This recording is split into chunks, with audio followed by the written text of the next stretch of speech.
we're live.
You feel all set over there? In a second, we got a few seconds left.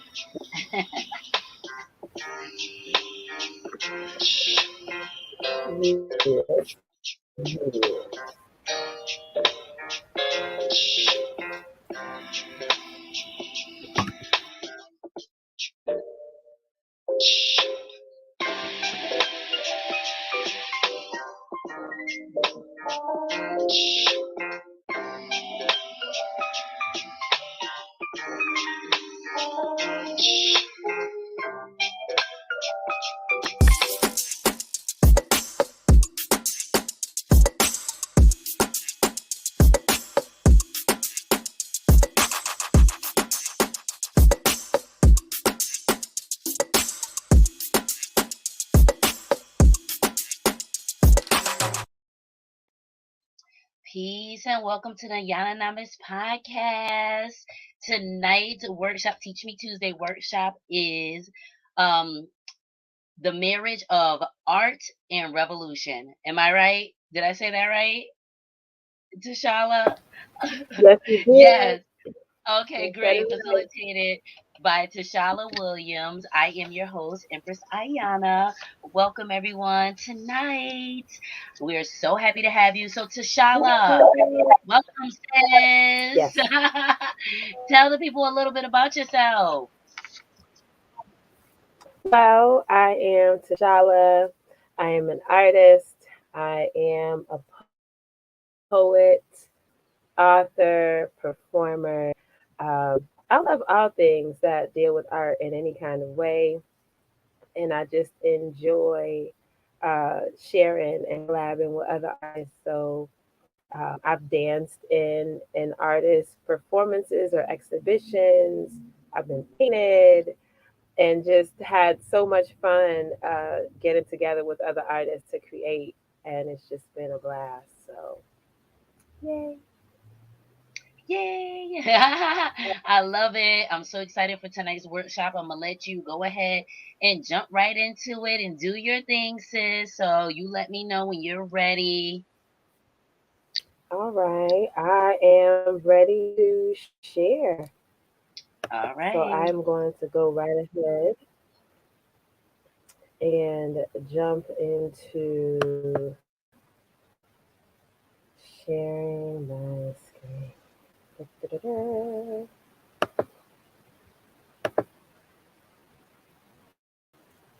Okay.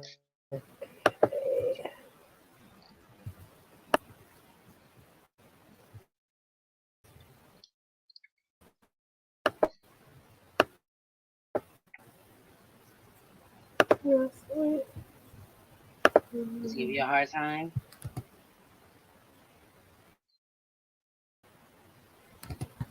Okay. I didn't see it at first. Oh, okay. There we go. Now I see it. All right. Hey, it's all Does it fill you. your whole screen? Um, yes. Well, it has you on the side, and then well, it has Oh, us on the side, and then it has you there. So I'm about to remove myself now. do you see the presentation? Yes, I can see your presentation. Okay, perfect. The marriage of revolution and art. So, as I mentioned before, I am Tchalla, author, poet, performer, executive co founder of the literary organization Hartford's Lit, chairperson of Weaver High School School Governance Council, member of the board for the Greater Hartford Arts Council, member of the YWCA Advocacy Advisory Council, and poetry book moderator for This Brown Girl Reads Book Club. I am committed to my ties in the Hartford community as a Zone 1 leader for the Board of Education Family Community Engagement Council, and my work and dedication earned an honoree status in the class of 2021 100 Women of Color. I'm a contributing author to the new release book Blessed Not Broken Volume 4, The Power of Letting Go, which began pre-sales this month. And this is my second publication this year after having poetry included in the Every Kind of Lady and Her Sister Pages anthology, which released in January. I'm excited to be here. I'm excited about releasing more poetry this winter, and I am excited about leading you all through this workshop. So, the marriage of revolution and art. Why are art and revolution a perfect marriage? And where were they married? And is the honeymoon over? We're trying to find out. The pictures you see here are photographs taken from the riots that occurred during 2020. To look at these photographs is a benefit to us because someone took a picture. They may have saw art when they took the picture and they shared that photograph with the world, and now we have two different moments in time solidified in an image. Why are art and revolution a perfect match? Three things their combination brings: voice, vision, and cause. Their combination brings a clever voice to an issue, makes the matter visible to those who need to be aware, and most importantly, the combination represents a cause that needs to change. Essentially, revolution is change. Let's start with the basics. What are we talking about? Art and artists play a fundamental role in the advancement of a revolution. Whether it be visual art, spoken word, or music, art gives us an outlook on how we felt during this time. It is a timestamp in our lives of the moments and movements that have been happening. Merriam Webster defines revolution as completion of a course as of years, a sudden, radical, or complete change. Art gives us a front row seat to a time in history. However, the storyteller means everything when it comes to perspective. If you want a true glimpse of the life of a time, you have to go to the people. Art.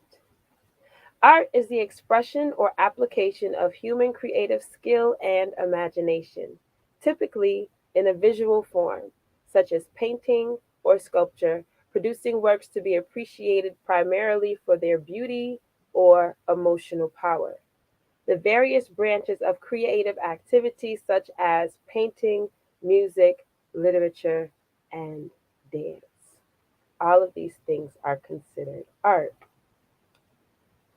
So we've talked about art and we've talked about revolution. Here we have another image from the riots of 2020. The riots and international protests of 2020 left an indelible mark on the lives of Americans. This, coupled with the election of 2016, has left many with a level of PTSD that is unmeasured. Social media was so rampant with black trauma porn that I could not bear to allow notifications or follow certain advocates. It was wreaking havoc on my heart. I just couldn't watch it. It became almost frustrating for me because it seems like everywhere I looked, there was a reminder of a struggle or an injustice that people were going through.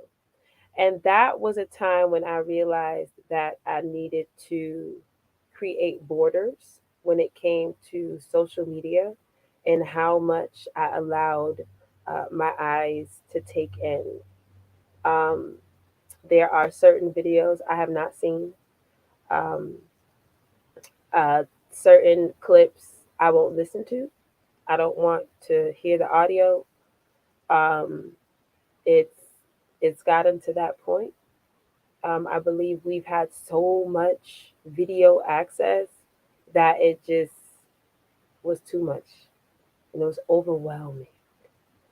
And with the complete barrage of all of the trauma and the injustices that were going on, um, although I was aware, I was frustrated because I could only do so much.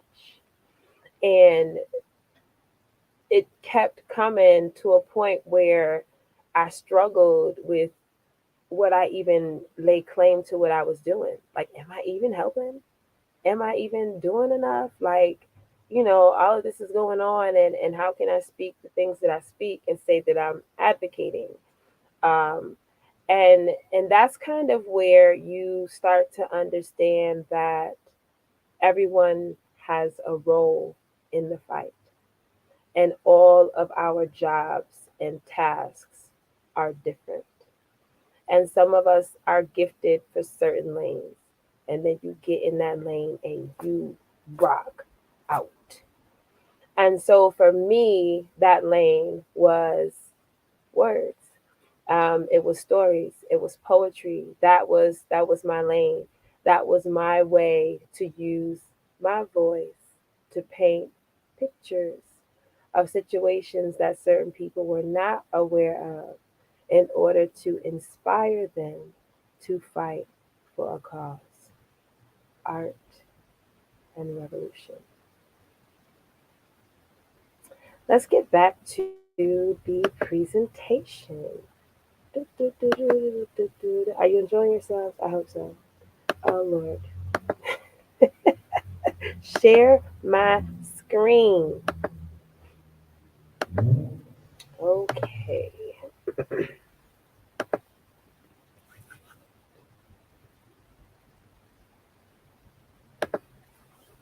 So, as we get into discussing the marriage of art and revolution, there are several artists and creatives that we are going to talk about who gave voice and vision for a cause. They married their art with revolution and impacted their time in a way that has placed them in legendary status. So, first up is the incomparable Mr. Gordon Parks. Gordon Parks, one of the greatest photographers of the 20th century, was a humanitarian with a deep commitment to social justice. He left behind an exceptional body of work that documents American life and culture from the early 1940s into the 2000s, with a focus on race relations, poverty, civil rights, and urban life causes. Parks was also a distinguished composer, author, and filmmaker who interacted with many of the leading people of his era, from politicians and artists to athletes and other celebrities. Born into poverty and segregation in Fort Scott, Kansas in 1912, Parks was drawn to photography as a young man when he saw images of migrant workers taken by Farm Security Administration photographers in a magazine. After buying a camera at a pawn shop, he taught himself how to use it. Despite his lack of professional training, he won the Julius Rosenwald Fellowship in 1942. This led to a position with the photography section of the FSA in Washington, D.C., and later the Office of War Information. Working for these agencies, which were then chronicling the nation's social conditions, Parks quickly developed a personal style that would make him among the most celebrated photographers of his era. His extraordinary pictures allowed him to break the color line in professional photography, while he created remarkably expressive images that consistently explored the social and economic impact of poverty, racism, and other forms of discrimination. And this photograph is called Untitled, from 1941. Look at that young Gordon Parks. He was shy, boy. He was shy. So we'll look at Gordon Parks, Walter Mosley, Augusta Savage, The Last Poets, and Gil Scott Heron. This is the Fontenelle family, 1967. This quote is from Mr. Gordon Parks.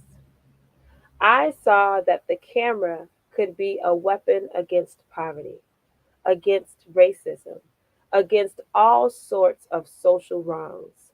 I knew at that point I had to have a camera.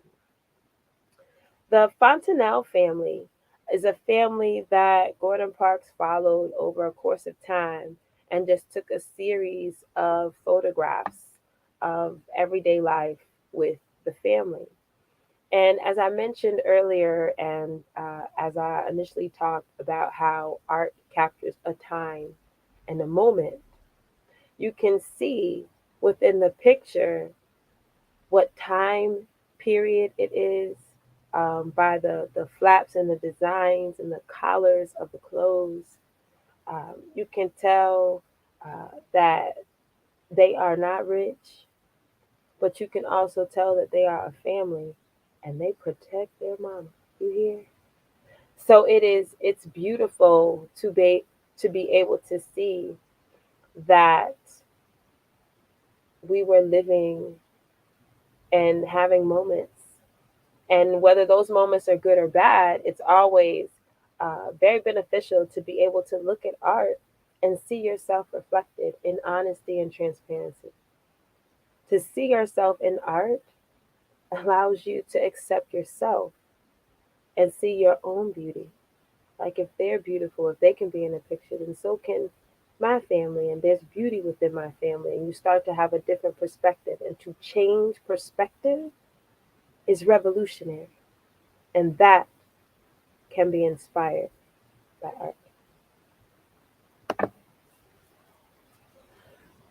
Art has a duty to display the life of the times. I heard this explained by Walter Mosley when he spoke in New York at the Schomburg Center for Research in Black Culture. He explained that writers and artists tell the story of what is occurring during a time period. It led me to contemplate who the narrator is when describing Black culture.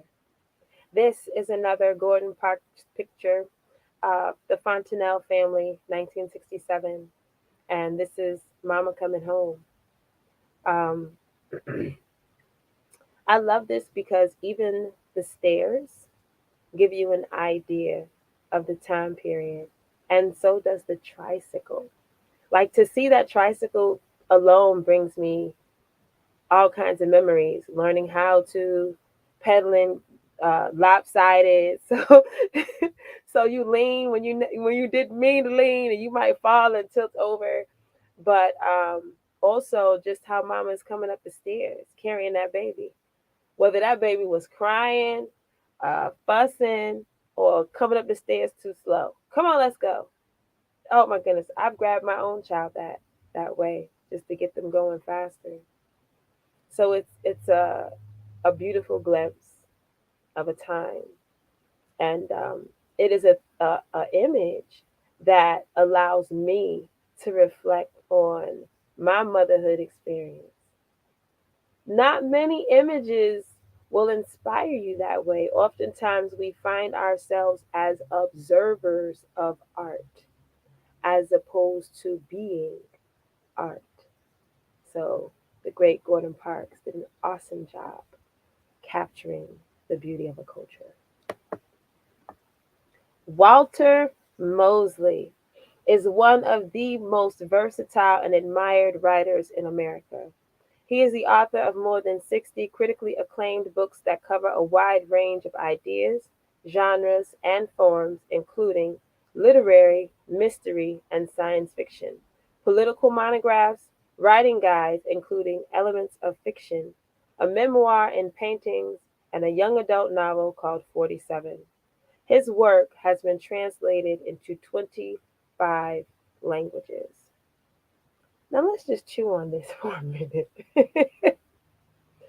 um, Authors build complete worlds, and they create characters and heroes and villains. And I am a personal fan of Walter Mosley, so I'm so biased when it comes to him. However, it is with reason. I enjoy all of his books. The lead characters, which are black men, um, are very relatable, emotional. Um, they are very whole characters because you see them struggle, but you also see them triumphant. Um, his collection, The Awkward Black Man, which was a collection of short stories that just chronicled different things that men go through. And nobody could tell me that story. No woman could tell me that story. He shared perspective and his imagination and told the story of various different men. Men battling self image, um, trying to lose weight, struggling with diet, struggling with depression, men who find out that their spouse cheated on them, and just how they manage to go through that experience. And it's just beautiful to be able to have an author give you that perspective of a time period.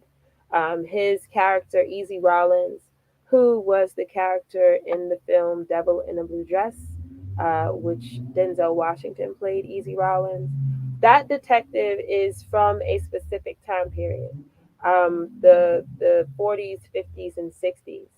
And the thing that I love about this character is that he commands his respect.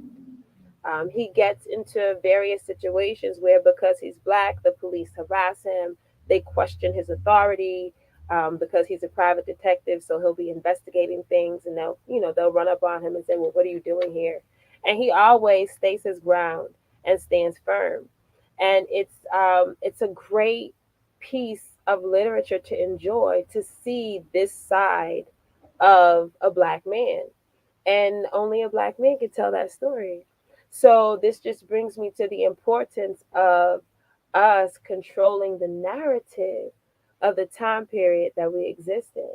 Now, to sit here with this man knowing that he is the author of more than 60 critically acclaimed books, 60 perspectives, 60 versions of a character, 60 worlds of 60 heroes. And those works have been translated into 25 languages. That's a lot of countries. That's a lot of reach with perspective.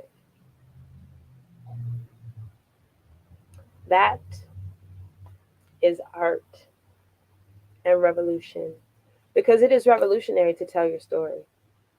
It's revolutionary to tell a story that goes against the norm of what is acceptable in storytelling, or I should say, what is trending and selling at the time, what markets well to a wider audience. All these things, that are told to various authors of color for various reasons. But just to look and see that he has created this body of work and it's been translated into 25 languages is inspiration within itself. Some of the books that he has, A Little Yellow Dog, Fearless Jones, Black Betty. Black Betty is actually an Easy Rollins mystery. Now, Debbie doesn't do it anymore. This book by itself is revolutionary because it is a book about a porn star who decides that she doesn't want to do it anymore in the middle of a set, in the middle of a film. She just like, okay, you know what? That's it.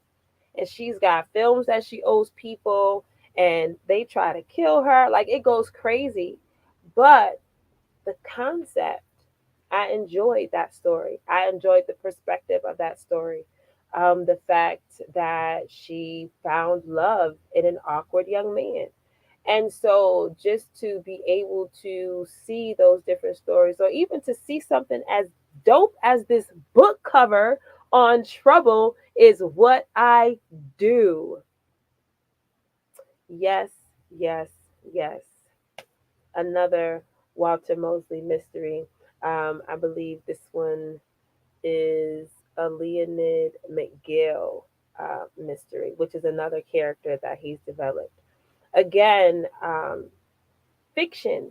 However, it is an opportunity for us to see different characters expressed in different stories told by different people. Augusta Savage. She is a sculptor. I have a quote here, and it says, I have created nothing really beautiful, really lasting. But if I can inspire one of these youngsters to develop the talent I know they possess, then my monument will be in their work. Augusta Savage of Metropolitan Magazine, January 1935. I just love the power in a sculpture. I never think about working with my hands and molding and just digging into something and shaping it with your hands. I kind of feel like I do that with my words. But when you look at the work of this great artist, it is amazing to see the images that she created from her time period. The career of Augusta Savage was fostered by the climate of the Harlem Renaissance. During the 1930s, she was well known in Harlem as a sculptor, art teacher, and community art program director. Born Augusta Christine Fells in Green Cove Springs, Florida on February 29, 1892, she was the 17th of 14 children of Cornelia and Edward Fells. Her father was a poor Methodist minister who strongly opposed his daughter's early interest in art. My father licked me 4 or 5 times a week, Savage once recalled, almost whipped all the art out of me. Imagine that. I know when I told my grandmother I wanted to be an actress, she told me it wasn't a real job. And I would have to tell her how much actors were making for top films. And I'm just like, I don't understand. Millions of dollars and not a real job don't add up. But I live in the city. Whoop, whoop. But the fact that She even wanted to create art. And it was something that strongly went against what her family saw as the life of a young woman, was revolutionary within itself, because she was a community art program director.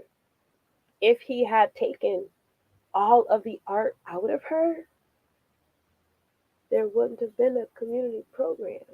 Like, there's so much that comes from creativity. And a lot of times you have one person's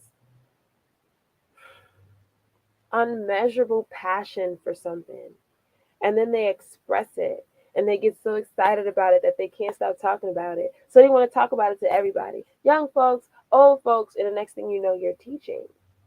And it's very impactful to think about the amount of lives that can be touched off of one creation,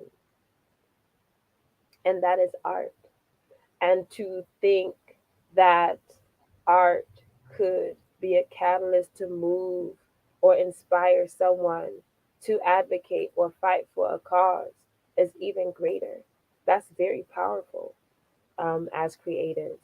And to a certain degree, it is our duty as artists to ensure that we are as transparent and expressing as much truth within what we create as possible, so that we can just touch people's lives and their hearts with what we create.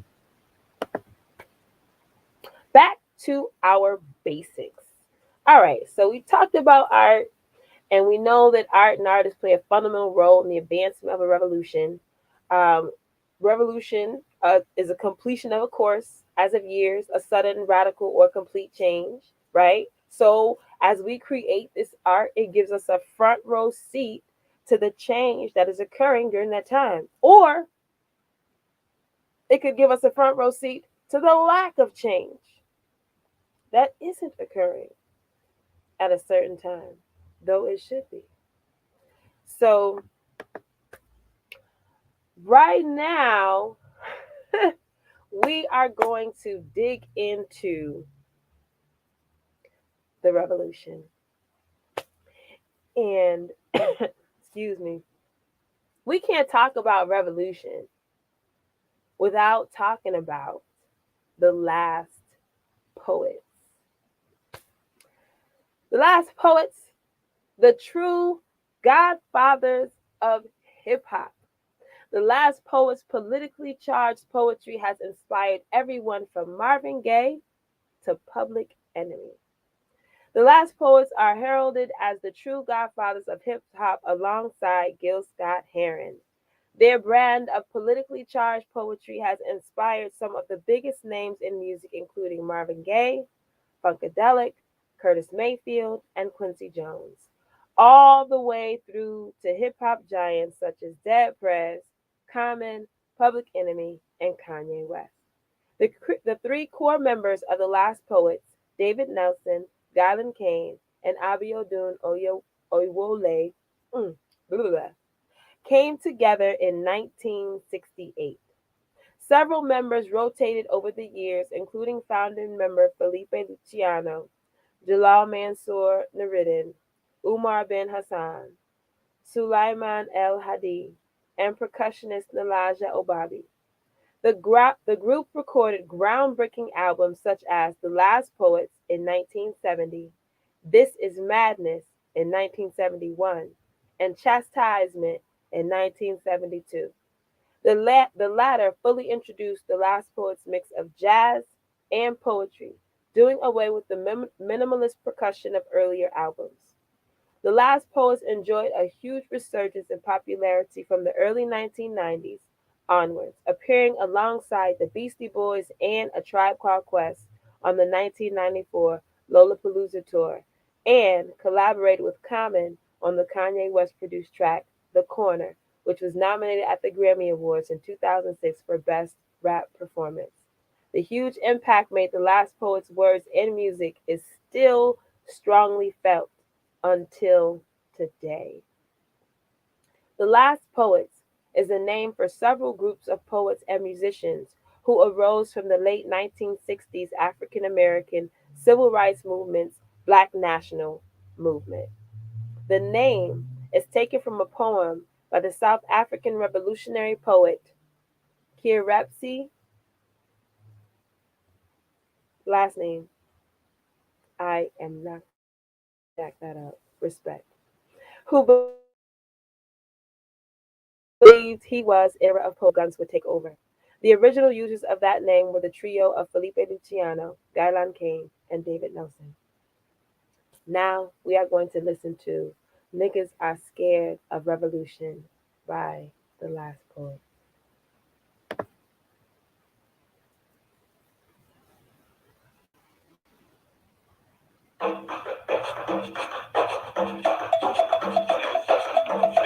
Niggas are scared of revolution. But niggas shouldn't be scared of revolution. Because revolution is nothing but change. And all niggas do is change. Niggas come in for work and change into flipping clothes. They hit the streets to make some quick change. Niggas change their hair from black to red to blonde. And hope like hell their lips will change.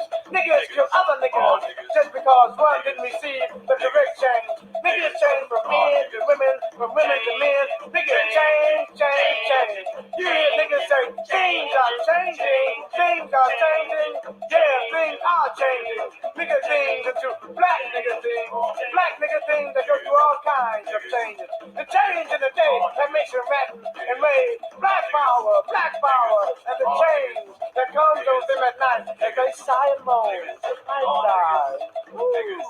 side. Niggas always going through bullshit change. But when it comes for real change, niggas are scared of revolution. Niggas are actors. Niggas act like they're in a hurry to get the first act of the great white host. Niggas try to act like Malcolm. And when a white man doesn't react to them like he did Malcolm, niggas want to act violently. Niggas act so cool and strict, causing white people to say, what makes you niggas act like that? Niggas act like you ain't never seen nobody act before. But when it comes to acting out revolution, niggas say, I can't dig in action. Niggas are scared of revolution. Niggas are very together, people. Niggas talk about getting high and riding around in hell. Niggas should get high and ride to hell. Niggas talk about pimping that, pimping what? Pimping yours, pimping mine. Just to be pimping is a hell of a line. Niggas are very together, people. Niggas talk about your mind, talk about my mind stronger than yours. I got that bitch's mind uptight. Niggas don't know a damn thing about the mind, but they be right. Niggas are scared of revolution. Niggas fuck. Niggas fuck. Niggas love the word fuck. They think they're so fucking cute. They fuck you around. The first thing they say when they're mad is fuck it. You play a little too much with them. They say fuck you. When it's time to TTB, niggas are somewhere fucking trying to be nice to them. They fuck over you. Niggas don't realize while they're doing all this fucking, they're getting fucked around. And when they do realize, it's too late. So niggas just get fucked up. Niggas talk about fucking that, fucking this, fucking yours, fucking monsters, not knowing what they're fucking for. Ain't fucking for love and appreciation. Just fucking to be fucking. Niggas fuck white thighs, black thighs, yellow thighs, brown thighs. Niggas fuck ankles when they want olive thighs. Niggas fuck Charlie, Linda, and Sue. And if you don't mind out, niggas will fuck you. Niggas will fuck if they could be fucked. But when it comes to fucking for revolutionary causes, niggas say fuck revolution. Niggas are scared of revolution. Niggas are players. Niggas are players. Niggas play football, baseball, and basketball while the white man is cutting off their balls. When the niggas play ain't tight enough to play with some black guys, niggas play with white guys to see if they still have some play left. And when ain't no white guys to play with, niggas play with themselves. Niggas tell you they're ready to be liberated, but when you say, let's go take our liberation, niggas reply, I was just playing. Niggas are playing with revolution and losing. Niggas are scared of revolution. Niggas do a lot of shooting. Niggas do a lot of shooting. Niggas shoot off at the mouth. Niggas shoot food. Niggas shoot straps. Niggas go around the corners and shoot down the street. Niggas shoot sharp branches at white women. Niggas shoot dope into their arm. Niggas shoot guns and rifles on New Year's Eve. On New Year's that is coming in. The white police would do more shooting at them. Where are niggas Yeah, you know, niggas are somewhere shooting this shit. Niggas are scared of revolution. Niggas are lovers. Niggas are lovers are lovers. Niggas love to see Clark Gable make love to Marilyn Monroe. Niggas love to see Taj and fuck over the niggas. Niggas love to get old reindeer, high home children. Niggas love commercials. Niggas love commercials. Oh, how niggas love commercials. You can take niggas out of the country, but you can't take the country out of niggas. Niggas are lovers, are lovers, are lovers. Niggas love to hear Malcolm rap, but they didn't love Malcolm. Niggas love everything but themselves. But I'm a lover too. Yep, I'm a lover too. I love niggas, I love niggas, I love niggas. Because niggas are me. And I should only love that which is me. I love to see niggas go through changes. Love to see niggas act. Love to see niggas make them plays and shoot the shit. But there's one thing about niggas I do not love. Niggas are scared of revolution.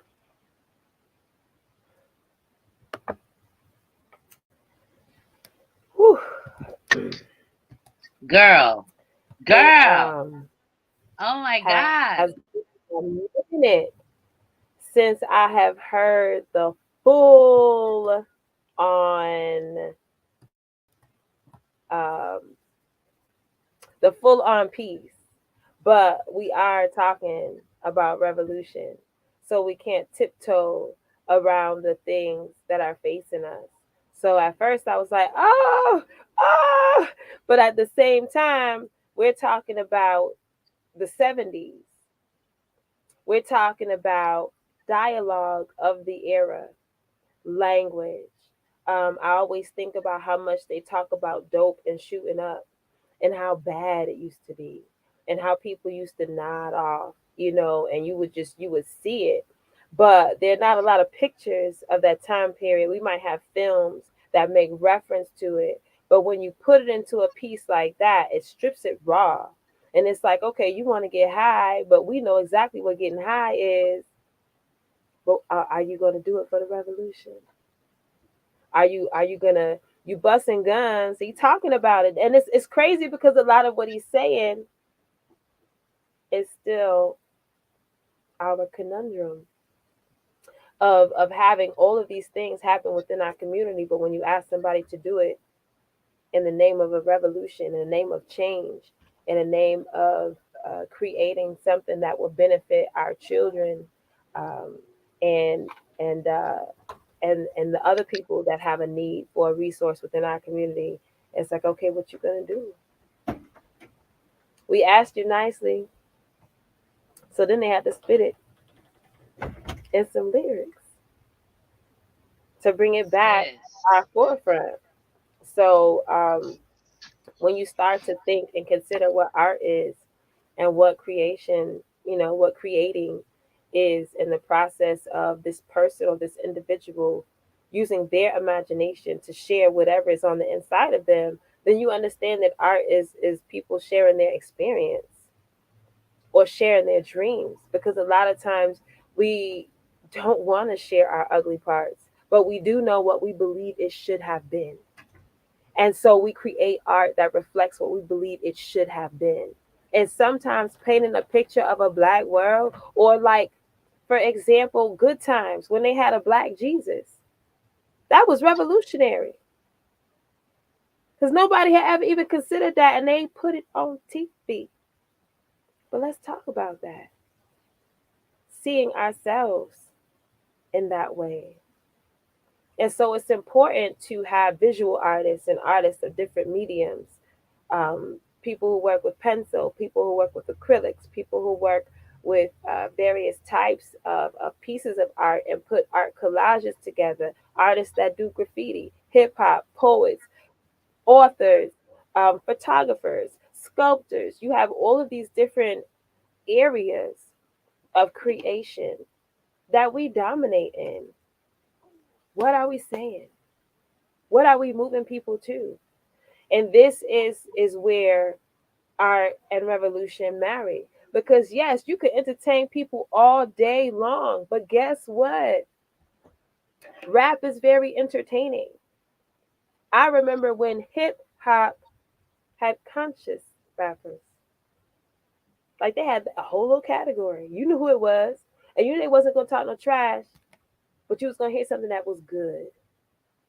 We have some now, but not in the vein that I recall. Like, is there a Stetsasonic out here teaching these babies all of the names of Africa? Because that's how I used to remember. You remember Stetsasonic? Girl, I done dated myself. Get your ass. I probably do, Get but off probably the just not by camera. name. I'm sure it's just not by name. I need somebody to Girl. come co-sign on this for me because this heifer just dated me. No, let me tell you, because I'm learning so much through this workshop, just through everything you've been sharing so far. Like, amazing. Freaking mind blowing, sis. Go ahead, finish. I know you. I don't know if you finished yet, girl. Finish doing your thing, girl. You know, I had like two more videos. I did want to come back the Okay. second time because I was enjoying myself. But, I did want to come back and just, add some commentary to the great last poets because that was a group that my uncle introduced me to, and I just fell in love with them and listened to everything that they had because they were just so dope That was in powerful. everything Like, that they that were was saying. beyond And powerful. it was like in their face. And just as backstory, in the movie Poetic Justice, when they go to the fair, that is actually the last poets on the stage reciting "Niggas Are Scared of Revolution." So it's just always great to see them and to see younger artists pay homage to them because Poetic Justice was filmed by John Singleton. May he rest in peace. And it had Amazing. Tupac in there. So we just, we have all of these greats coming together to create this piece of art that has impact on the culture. So I'm gonna go back and share as we wrap up the last piece of the presentation, which you can't talk about revolution and not get to the incomparable Mr. Gil Scott Heron.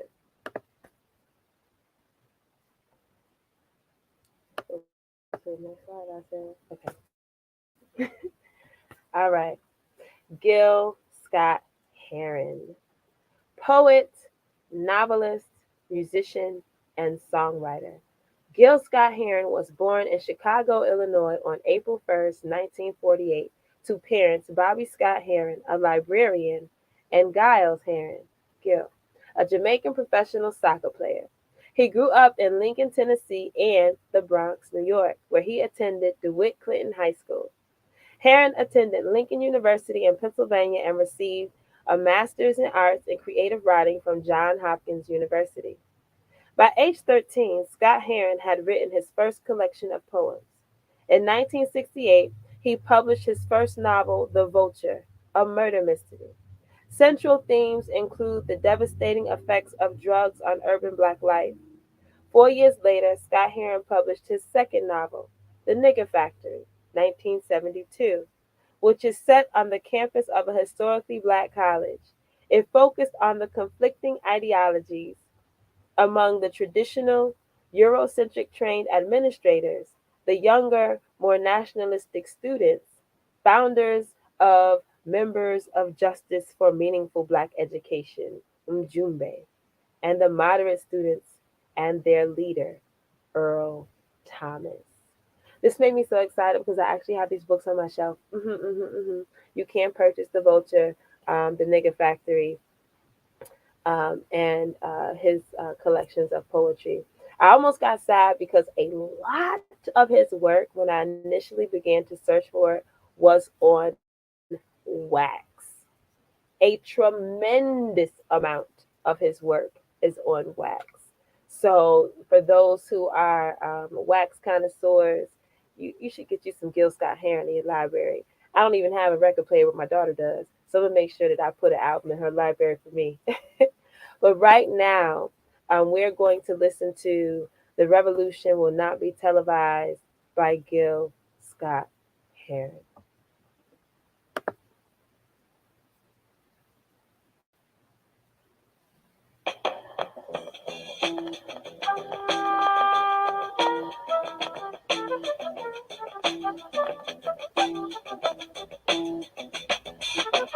You will not be able to stay home, brother. You will not be able to plug in, turn on, and cop out. You will not be able to lose yourself on Skag and skip out for beer during commercials because the revolution will not be televised. The revolution will not be televised. The revolution will not be brought to you by Xerox in 4 parts without commercial interruptions. The revolution will not show you pictures of Nixon blowing a bugle and leading a charge by John Mitchell, General Abrams, and Spyro Agnew to eat hog maws confiscated from a Harlem sanctuary. The revolution will not be televised. The revolution will not be brought to you by the Schaefer Award Theater and will not star Natalie Woods and Steve McQueen or Bullwinkle and Julia. The revolution will not give your mouth sex appeal. The revolution will not get rid of the nub. The revolution will not make you look 5 pounds thinner because the revolution will not be televised, brother. There will be no pictures of you and Willie Mae pushing that shopping cart down the block on the dead run or trying to slide that color TV into a stolen ambulance. NBC will not be able to predict the winner at 8:32 on report from 29 districts. The revolution will not be televised. There will be no pictures of pigs shooting down brothers on the instant replay. There will be no pictures of pigs shooting down brothers on the instant replay. There will be no pictures of Whitney Young being run out of Harlem on a rail with a brand new process. There will be no slow motion or still life of Roy Wilkins strolling through Watts in a red, black, and green liberation jumpsuit that he has been saving for just the proper occasion. Green Acres, Beverly Hillbillies, and Hooterville churches will no longer be so damn relevant, and women will not care if Dick finally got down with Jane on Search for Tomorrow, because black people will be in the street looking for a brighter day. The revolution will not be televised. There will be no highlights on the 11 o'clock news and no pictures of Harry R. Women liberationists and Jackie Onassis blowing her nose. The theme song will not be written by Jim Webb or Francis Scott Key, nor sung by Glenn Campbell, Tom Jones, Johnny Cash, Engelbert Humperdinck, or The Rare Earth. The revolution will not be televised. The revolution will not be right back after a message about a white tornado, white lightning, or white people. You will not have to worry about a dove in your bedroom, the tiger in your tank, or the giant in your toilet bowl. The revolution will not go better with Coke. The revolution will not fight germs that may cause bad breath. The revolution will put you in the driver's seat. The revolution will not be televised, will not be televised, will not be televised, will not be televised. The revolution will be no rerun, brothers. The revolution will be live. Yes, it will not be a rerun. It will be live. And I actually saw a clip where Gil Scott Heron was discussing the revolution will not be televised. And what he said was the revolution won't be televised because when the change occurs, it occurs in your mind first. Can't nobody see that?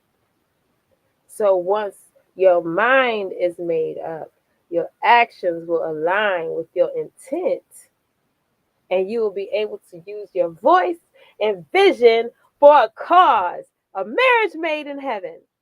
So, art and revolution, their combination brings a clever voice to an issue, makes the matter visible to those who need to be aware. The message also comes across in a way different people can understand and identify to it. Most importantly, the combination represents a cause that needs to change. Essentially, revolution is change. By creating art that brings light to issues, we initiate a chain reaction that will lead to change. Art is the catalyst for revolution, and revolution is art's muse. The last piece that I have to share. Oh, child, my battery's running low. The last piece that I have to share is a piece from Black Ice at Def Poetry Jam. which is really was just such an amazing show. I love that show so much.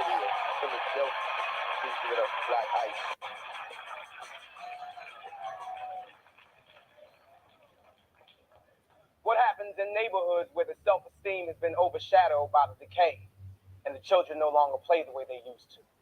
Where young boys choose to follow figures that had no father figures, a place where lives have been reduced to mere names on a nigga wall. A lot of dead shames on a nigga wall, because most of my childhood friends died over some dumb shit. It's like we all on some slum shit. Whatever happened to that we shall overcome shit. Nigga, where I'm from shit, they done tore down the projects and took away neighborhood sports. It's a place where little black boys put on jerseys and shorts, dream big about stardom on fine hardwood courts, but awake to the harsh reality of the stripped, unfinished inner city floor where life splinters. Cold winters are sheltered by crack houses instead of recreational centers that they claim to not have the paper to keep open for operation. The deconstruction of the black family has been in perpetuation ever since Willie Lynch set his theory in motion. Decharacterization was his sole promotion. Therefore, if you take the basketball out of his face and put the coke in his place, he'll still score. What's a young boy to do when he doesn't want to do wrong, but there's a lock on the right door? When he has the heart of a soldier, the aggression of a prize fighter, but no one taught him what to fight for. See, most of our families are fatherless and quite poor, so we miss out on meals as well as kisses and hugs. You've got the audacity to cut the funding for the facilities that keep us off the streets, then ask us why we sell drugs. But imagine if niggas put down their dice and guns, picked up their daughters and sons, and put a little love right there with the haters. Imagine if niggas had the chance to become accountants before being taught what the difference between wet and dry weight is. Imagine if these little inner city kids had the same type of schools that these rich kids have way out there in the sticks. Imagine if niggas had the chance to learn chemistry for real before we learned how to whip 7.5 out of 6. Imagine if these little black girls could go to that dance school for free and learn to love the dream of that Broadway show. Imagine if she wasn't forced into a game where you assume a filthy name and put your soul when your ass up for show. Imagine if she was taught to love herself, imitate no one, demand and demonstrate respect when she walks through the door. Imagine if she watched the telly and saw herself during the prime time hour instead of the 4 o'clock video whore. Woo! Come on. Wow. All right. I'm going to stop sharing. Doggone it. Amazing. Come on. And that, I brought Black Ice at the end just to give a visual in terms of poetry where it comes to the poetry capture what's happening in the times. So like we heard the last poets and we heard Gil Scott here and talk about how the revolution wouldn't be televised and how folks would scare the revolution. And then we come back and this brother is a little more current. He talking about, dang, what happened to the funds you're supposed to keep for the rec center? Why the turf don't have turf and now kids getting hurt trying to play on it instead of building dreams? Man, that whole line about what if he learned accounting before he learned the difference between wet and dry weight? And these are things that a man needs to say. You need to hear his voice break it down for you. And that is the beauty of art, and everything that he said was revolutionary. So you have to put those two things together in order for people to really ask questions about what they imagine, what they see, and is their voice being heard? And if not, what do you need to do in order to make sure that you're getting the things that you want to attain? I love it. Yeah. I freaking love it. Work now. Shoot. Whew, like, and no, and because I respect how, like, you were just engulfed by the spirit of what it is you're sharing. And, like, your passion for it is amazing. Like, my mind is blown, sis, because you like I mean I do the Yananomics podcast and I bring folks on to talk about the things that they're passionate about. I never really know what I'm gonna get. It's not like we rehearse this or whatever it may be. And I have to say that this was one of the most powerful episodes that we've had so far. And when I had to get on and finger snap for a second. I had to get on and just be like, oh my God, like, sis, like, it's so powerful what you shared today. And I am so grateful for what you brought to the table today with helping us to understand even more those who may not be familiar with either the concept of the marriage of art and revolution or even some of the people that you introduce. Because right now you're being the person that brings the past to the current and being that bridge that people may not even know exists right now. And powerful, sis. Like, oh my God. And the words that were shared by some of the artists. My gosh. Like, I wrote some notes and different things, and it's like just like, oh my goodness, my mind is really blown, sis. Like, no, for real. And I just have to say thank you so much for Thank bringing your you. passion and perspective Thank to the you. podcast in the way that you have. I have fun. I enjoy it. I enjoy it. I could It was tell. exciting for me. It was exciting for me. And then sometimes, you feel like, am I reintroducing people that they're already familiar with, or am I really giving a different glimpse into artists and just what they do and what they provide. So I'm excited. I'm glad you enjoyed it. I'm glad everybody signed on and enjoyed it. If you enjoyed it, put it in the comments. Let me know you watching Yes, the replay. Get this yes, engagement yes. art, Please do baby. comment. I'm loving it. So, okay.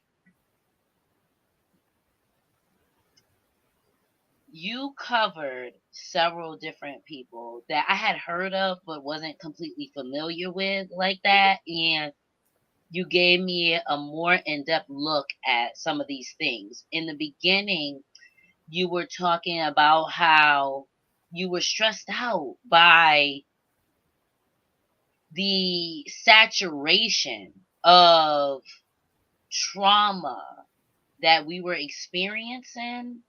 And it was just too much, type of a thing. And I was having you call it black trauma porn. Now, is that something that you coined yourself, or is that a No, term that's out there? no, it's a term that has been used by a couple different journalists, and I've seen it in articles before. So I can't tell you the origin of it, but I do know that in discussions, it just talks about how black trauma. Can you please plug me up, child? I'm dying. I did. Oh no.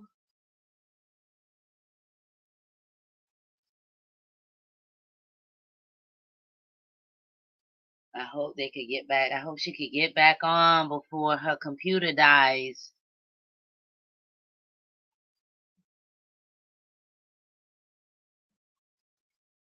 Y'all stay tuned. If you're still out there watching, please stay tuned because we're about to get into the conversation piece, the discussion piece of this workshop, which was really powerful.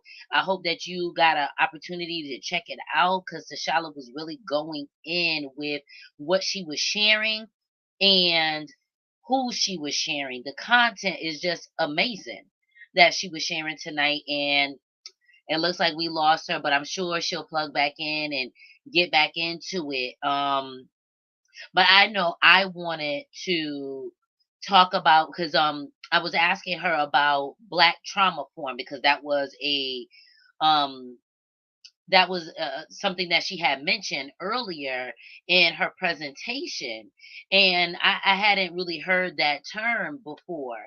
But basically, she was just describing the oversaturation of everything that was basically like happening related to black people, but the most traumatic pieces of the things that were happening. So, the Trayvon Martin, the Sandra Bland, all of the different things that was taking place. Oh, here she goes. She's back. I'm back. Yes.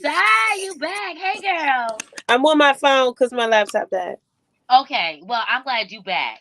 So I was just going over again black trauma porn while I was waiting for you to come back on, and how we were about to get into the conversation about that. And do you remember what you were saying? Because I had asked you if you came up with that term, if you and you were telling me no, but go ahead. Right. No, I didn't. A lot of times what happens is, instead of highlighting our achievements or accomplishments, oftentimes our tragedy is displayed. And typically it's news media who display our tragedy because it gives them ratings. So they're exploiting our imagery under the guise of bringing information to people, but when in actuality, they're exploiting our trauma. I mean, Mike Brown laid in the ground how long before Right. anything happened? And it's like the images, you get it, and we share it initially, but then once the internet gets a hold of it, it's there forever. And I used to have to tell people, yo, don't send me that. I'm not gonna watch it. Like, I can't put that in my mental Rolodex. It's gonna bother me. It doesn't bring me any joy to watch any of these people lose their lives at all. And I don't even feel informed. Like, you could tell me about it. I don't want to watch it. I don't want Right. to hear nobody cry for their mama. No, not at Right. all. I'm and with you don't and don't 100%. keep it in rotation, because a lot of times people think that informing us is this relentless share of this tragic imagery. Like, stop. It's not helping. Oh my God. I'm so happy you said that, because it just makes me really emotional, because like this is the reason why I created the group. Because I mean, if you look at the description of the group, I talk specifically about not sharing that's not what this is about. Right. You can find that anywhere. And I know how sensitive I am to seeing my people struggle, to seeing my people die in the streets. Like, why do we need for them, like you say, they don't cover our accomplishments. It's really about our pain, and sharing Yes. that. And it's too much. And like you say, for example, I remember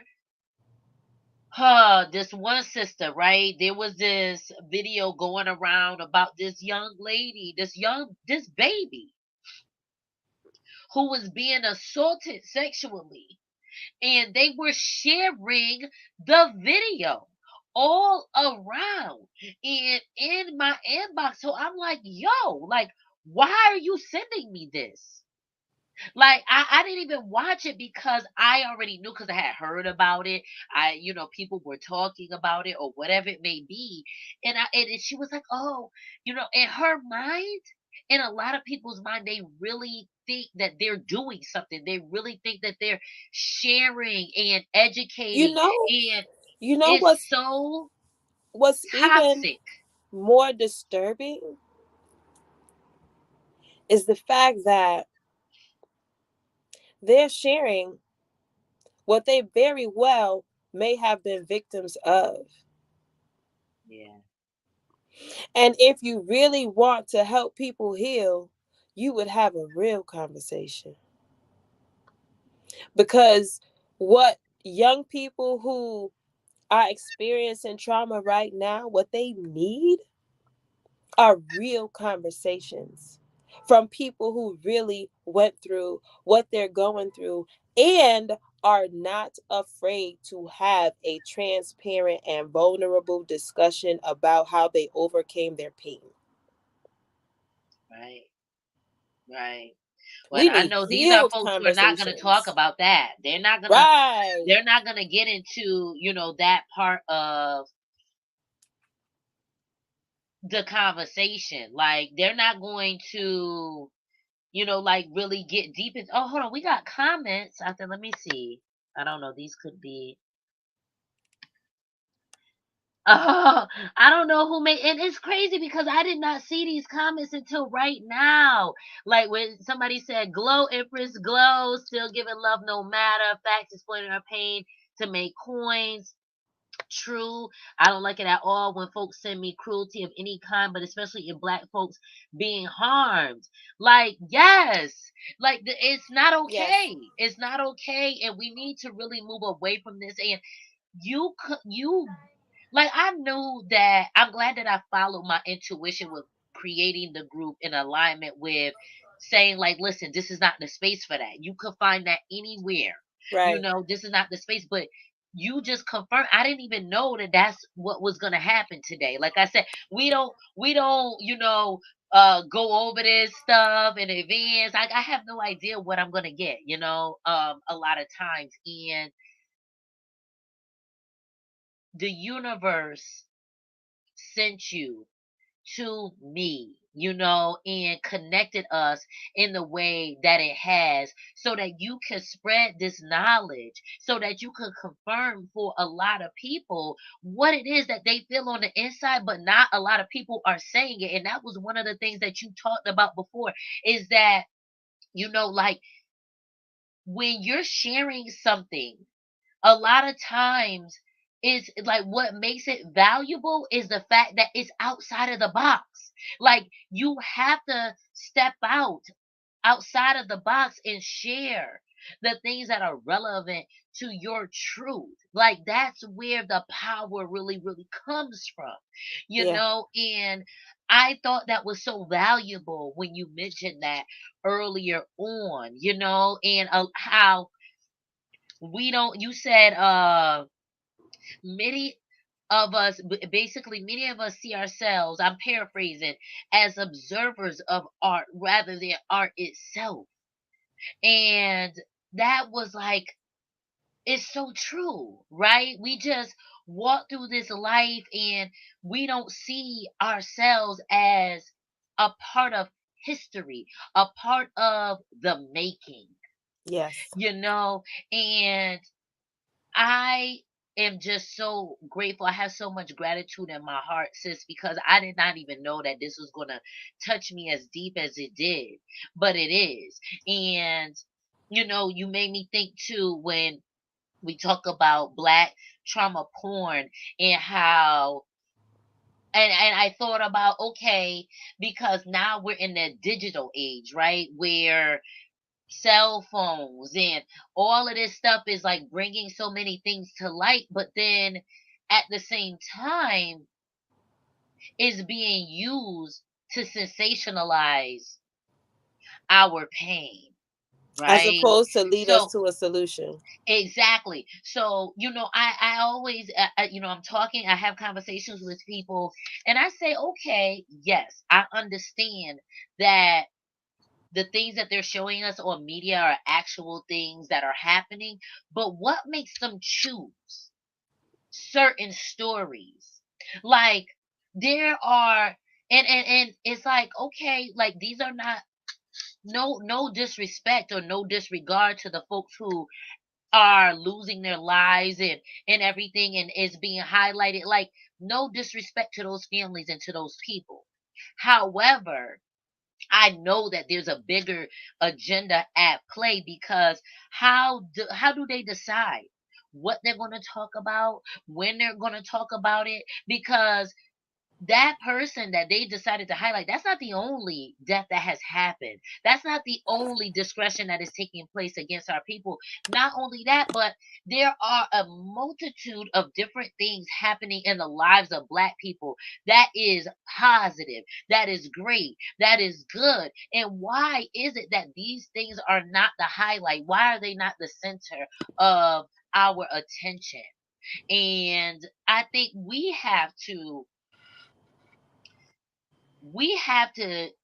decipher for ourselves at some point in time what is good and what is healthy for us. Because, like you say, people love to want to share with you with all of this bad news. Oh, did you hear?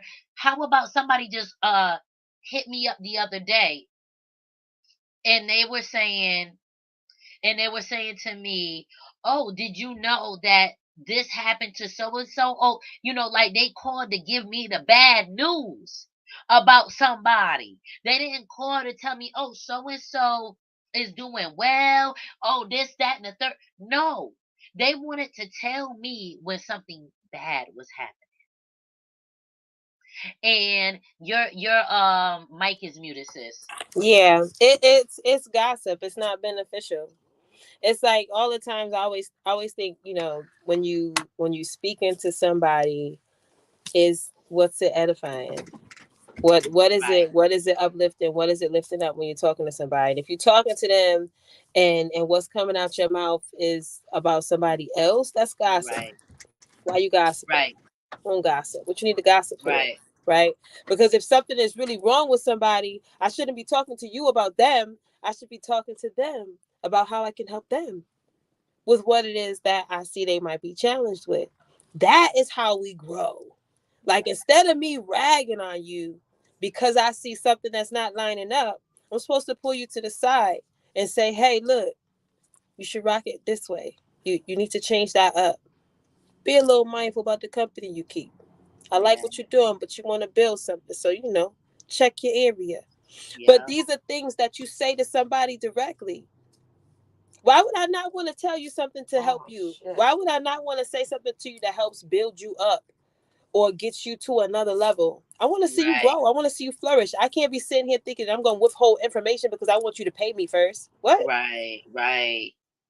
I There's love there's that. there's billions of people in the world.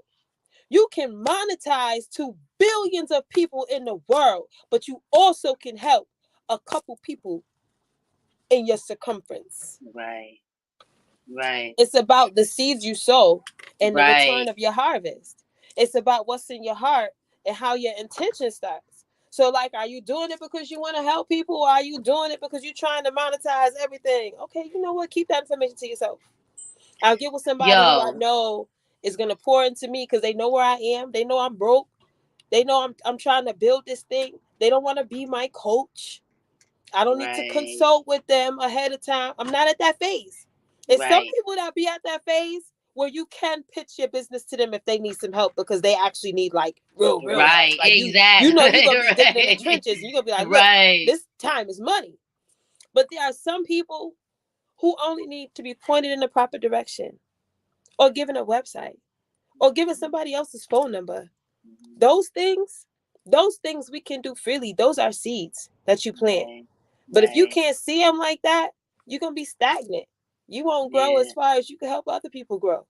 right. That's the truth right there. And it starts from the inside out, right? Because I actually was contacted more than once this week about bad news about somebody else. Oh, this person died. Did you hear this so and so killed themselves? Like, nobody calls me when somebody's going to college or they've had an achievement or whatever it may be. Like, they don't call me for that. It's craziness. Like, it's mind blowing. And I think it really starts, like I said, from the inside out. Like, we need to figure out what about ourselves finds value in sharing bad news. What is it?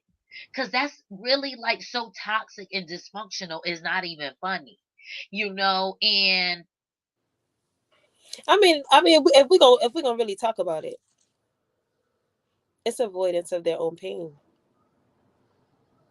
You talk about other people to avoid dealing with your own pain. I can ignore the pain that I'm feeling if I'm telling you about what that girl, did you see how stupid she was about that relationship? Meanwhile, you about to go home to your dysfunction that you don't want to talk to nobody about. But you right, could talk about this one and that one. No, right. we do that to avoid dealing with our real issues and our real pain and get into some real healing. It's But so true. that is And another that brings conversation. us right to Niggas love everything but themselves. With the last poets, niggas are scared of revolution. Like, I was like, oh my God. Like, it's so true. And revolution starts with the self.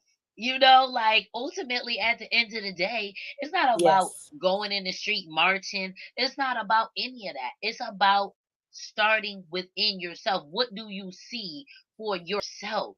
What do Mm-hmm. you see for your lineage? What do you see for the children in your family? What do you see for your community? Like, what do you see outside of yourself?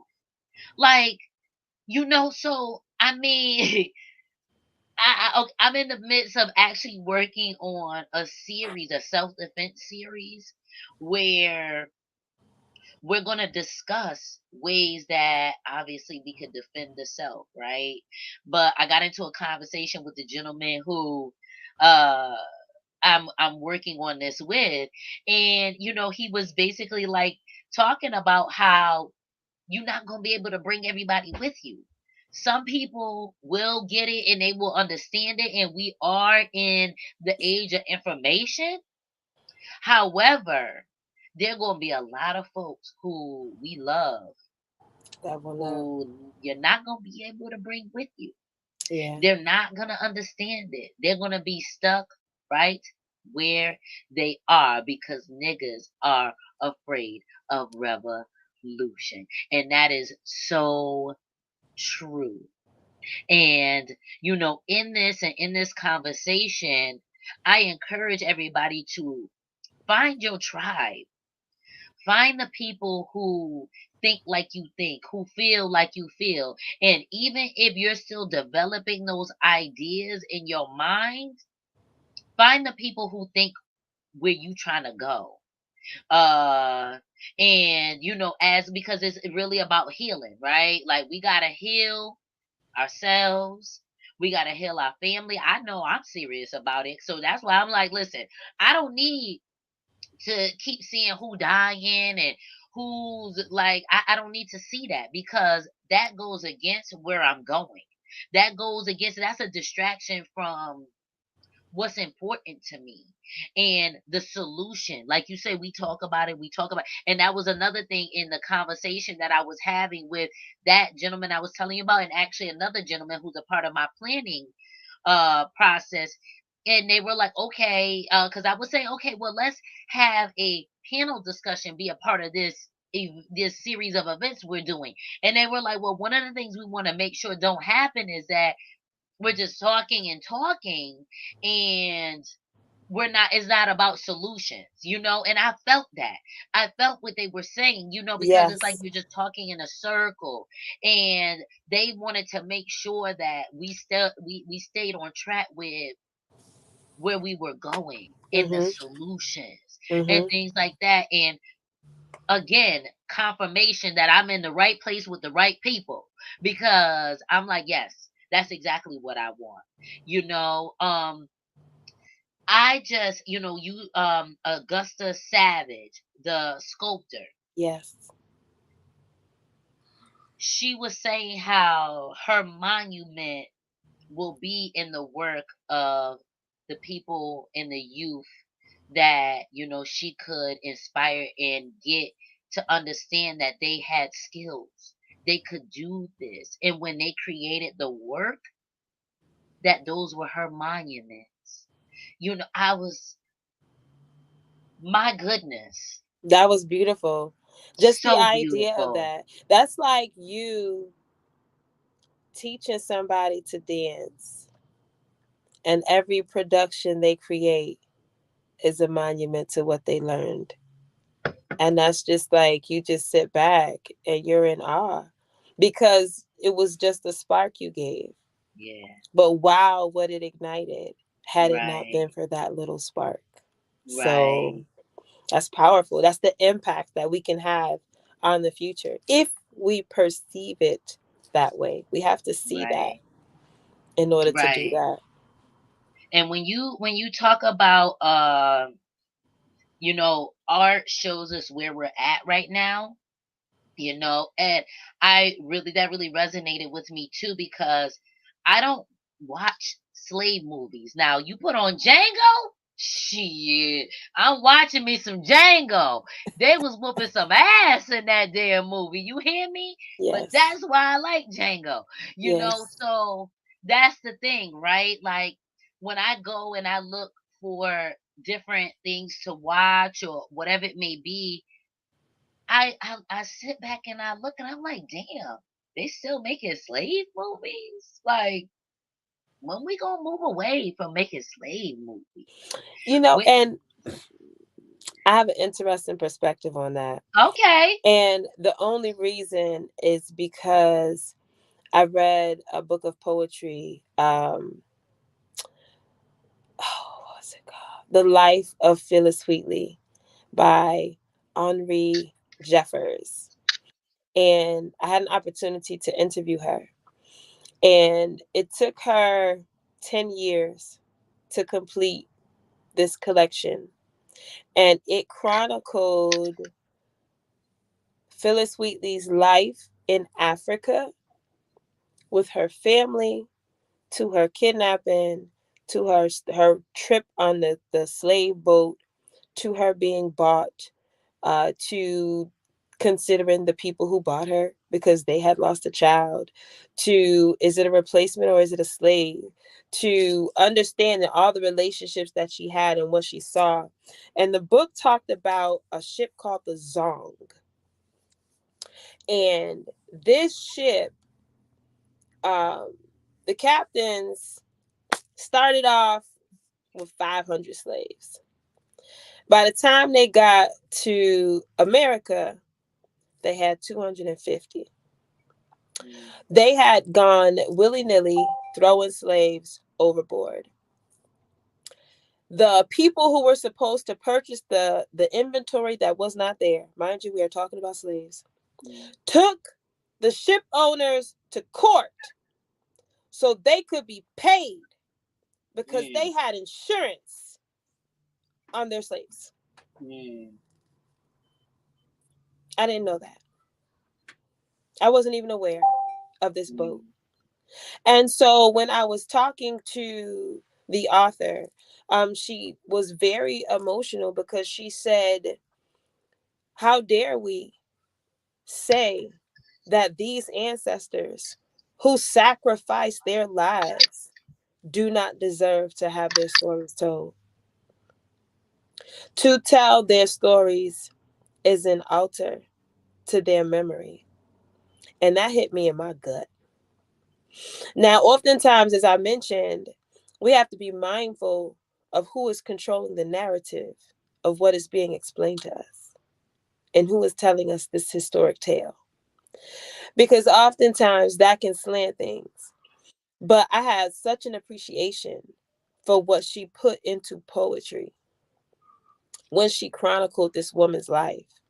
And to understand that for us to speak of their experience and to speak of their lives and their actual journeys is to pay homage to their memory. I mean, they already died unnamed. We already have tribes that we'll never be able to know about. There are languages we will never be able to engage in or pass down to our children. Like, they have no right to be discussed as well. You know what, sis? Like, I feel you. I feel like, though, still at the same time that it's agenda based, that it's hard to go into Amazon Prime or Hulu or a lot of these different platforms and be able to find uplifting stories that's not in alignment with this Black trauma porn, right? So that's what I'm saying. I'm not saying that our stories don't deserve to be chronicled or to be told. That's not what I'm saying. I'm saying that I feel like there's still an oversaturation, like we're continually being kept in the mindset of our trauma or what we went through. And not only that, but because there hasn't been, they won't, I just feel like they won't lift up off of our necks when it comes to this, because number one, we were here way before slavery. Like that, let's be real. And I believe that these stories are always kept at the forefront to distract us from understanding who we are outside of slavery. I think it just keeps on bringing our attention back to slavery. Keep on bringing our attention back to slavery. Keep on bringing our attention back to our trauma and all of these things. Like, don't focus on being happy. Don't focus on being great. Don't focus on, a lot of the other things so that are happening in our lives. That's all that I'm saying. It's hard to find things that are relevant to who we are that's not connected to our Yeah. trauma or And slavery. that ties into who controls the narrative. Like Right. white Hollywood, they're gonna do whatever makes money. And Right. they're gonna do according to what has made money in the past. So Right. they're not gonna venture too far outside the box without really good reason. Right?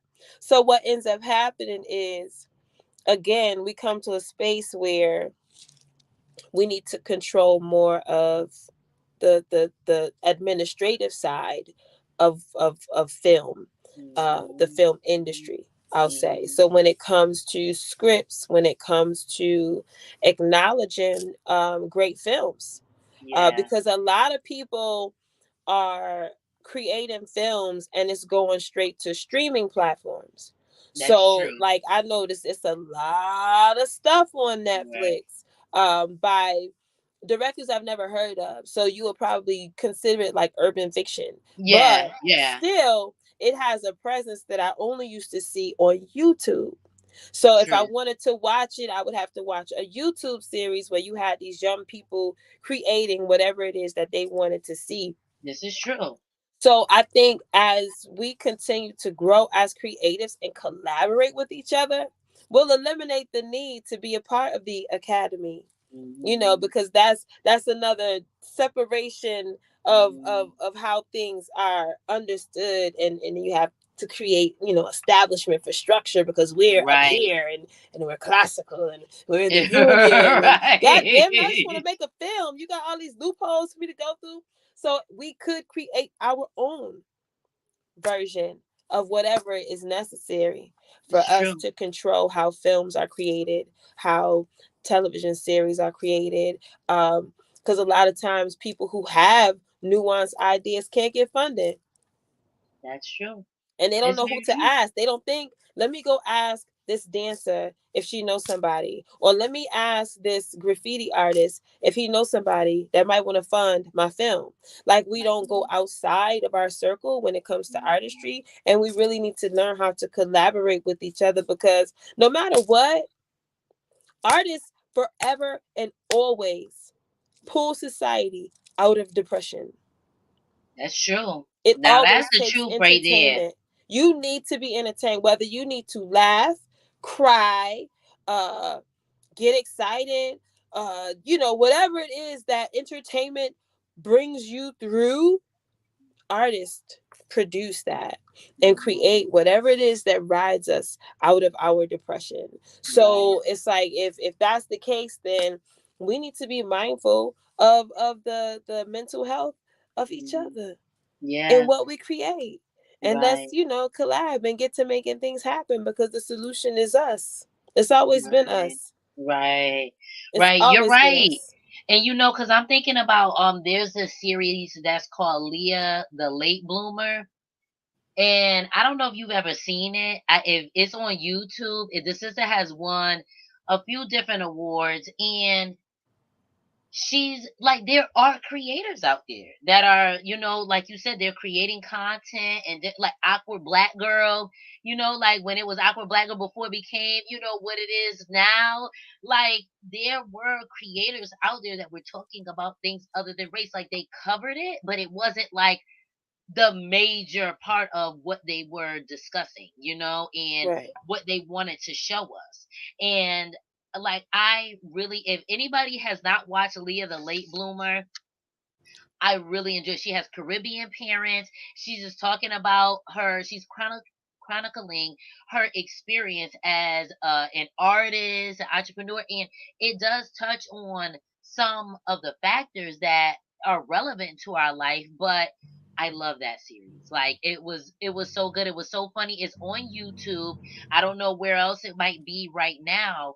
But even with Awkward Black Girl, like it showed that you really can, when you do step outside of the norm, that there are spaces for us in these places, and that we need more of that. And we need to have a healthy balance of all of it to bring the past and merge it with the future, because you should, I mean, with the now rather, and also where we're going. So sci-fi type things, because Yeah. when we talk about what's the sister's name that does sci-fi writing? I think she's Octavia Butler.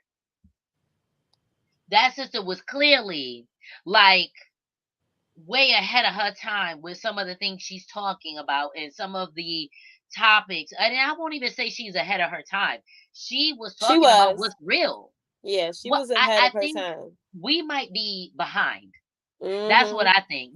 Like I think she was right on time and we're just catching up, or whatever. But yeah, like in the sense of, because like some of the things that she talked about is not new stuff. Like the Dogons, they're not ahead of their time, their tribe. They are right on time, and they are putting us on to things that, were already existed. You know what I'm saying? So we just got to catch up, I feel like, in a lot of ways. We got all this digital age stuff, and we assume that we're ahead or we're better than, but they know things without that we don't even know with it. We still trying to figure out how they know about this, that, or the third. So that's what I'm saying when, I say that these people were kind of like right on time and we're just trying to catch up, type Yeah. of a thing. You know what I mean? But like Octavia Butler, she was an amazing. She just, when I read Lilith's Brood, I was like, well, like, wait, what? I still don't know how to pronounce some of the things that she wrote in there, some of the characters that she created. And even when the sister who wrote The Matrix, who also wrote the one with Arnold Schwarzenegger, Terminator. Terminator. So that, and they tried to take that from her. Yeah, They she had to tried fight to for that take that from over that sister. years. She Years. won so much money because she was able to show that that was hers.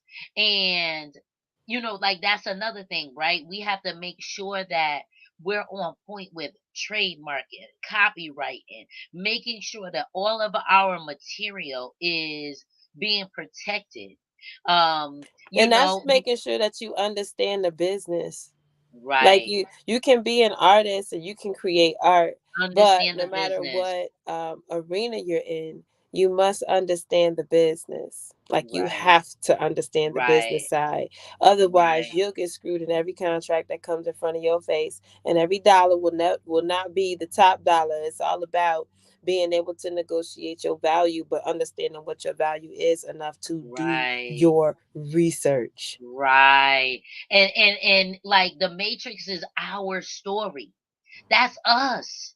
Yeah, they stole it and they put it on, they were able to put it on the silver screen or whatever it may be, but that's us. That's our story. And we need to understand that, as scary as the revolution may be, as scary, because the revolution is really just us embracing self and making and putting self as the forefront, and understanding like who you are and stepping outside of your comfort zone in order to grab all that is yours, to claim your full rights here in this, like right here on this earth. Like this is heaven on earth, and we need to make it that. But in order to do that, we have to step outside of our comfort zones, step outside of our fear.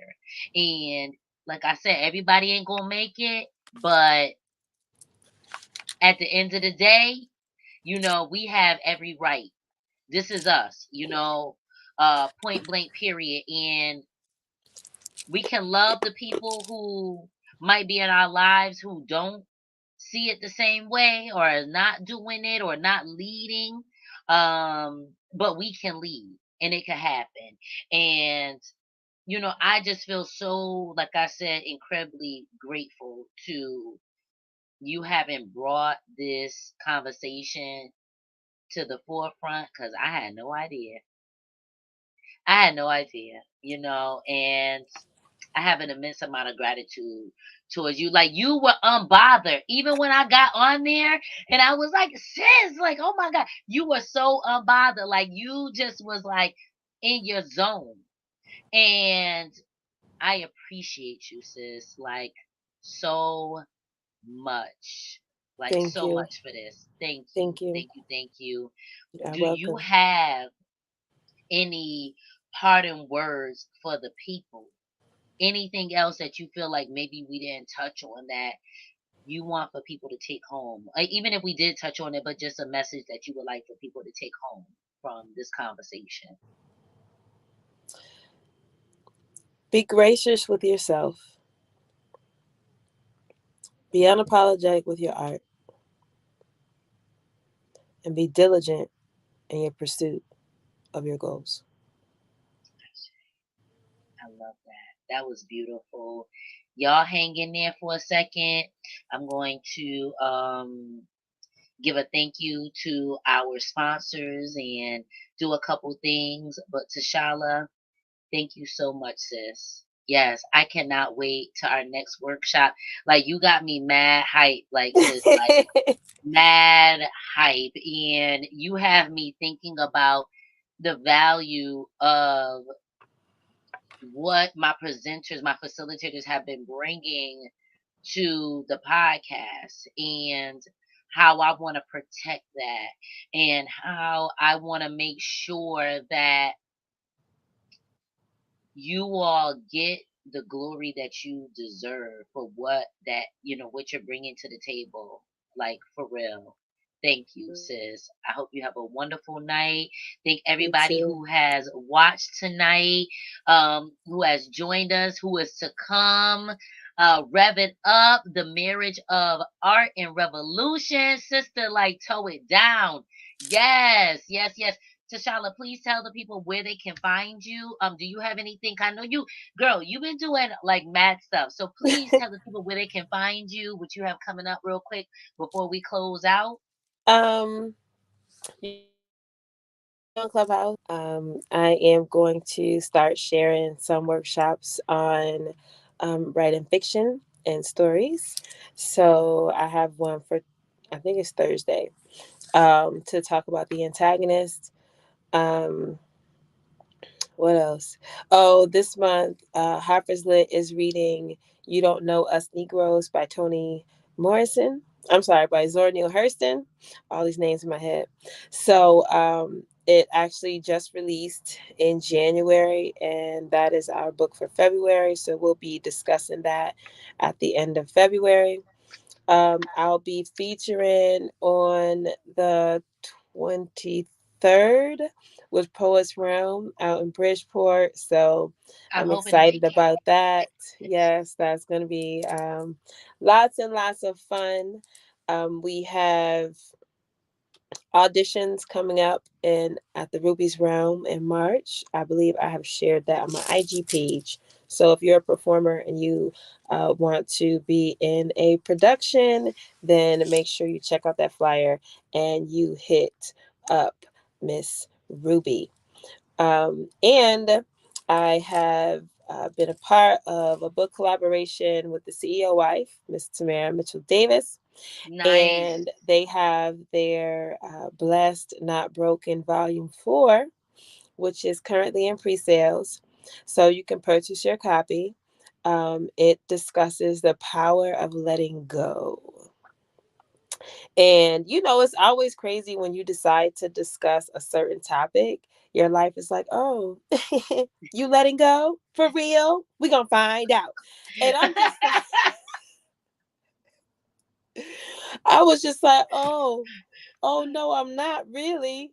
Oh, I need to uncover that. Oh, I need to deal with that too. Okay, I hear Right, you. Not so right. loud. Not so loud. Truth. Not so loud. So it was definitely a journey to be able to give birth um, to this chapter entitled "Catch and Release." So I'm excited about that. Excited to talk about it and introduce it to the people. Yay! I love it. Thank you so much for that. So y'all make sure y'all go follow Tchalla and y'all show up at the things she doing and everything. And then I know that are you a part of no, I don't know if you're a part of the thing that Hillary has coming up, Black Love. Are you a part of that? No, I'm not on that panel. I know she is it the Okay. 12th, I think. I'm not sure. I I think know it's it's the coming up 12th. though fairly soon, or whatever. But I love that sister too. She's out here doing things, and I love like what she's doing. I was trying to get her to come on here. She was like, "Well, I don't know because I got because that at that time she was doing her podcast, I believe, on Tuesdays. So I'm gonna try to grab her and get her on here Tell her and come on talk and talk about some about it. relationship stuff, some sex, you know It what ain't I'm gonna saying? hurt. She could talk about it over Yes. here. Yes, exactly. So thank you so much, Tchalla. You're Much welcome, love dear. to you, sis. Have a Thank you. wonderful rest of the evening. Y'all stay tuned while we give some love to our ad sponsors. Pieces.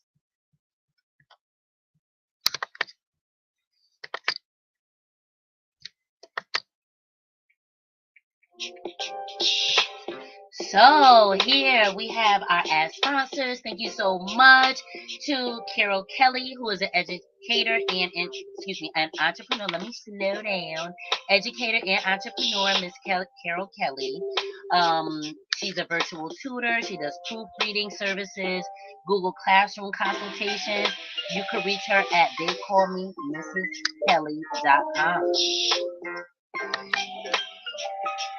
And then, of course, there's myself, Miss Empress-Ayana. And I am a lifestyle enrichment specialist for Onyx Restorative Justice.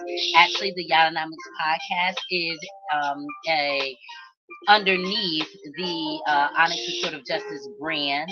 I do also have other businesses that are underneath the brand. You can visit my website at www.orjholisticservices.com. Our tagline is Empowering Excellence in Community Advancement.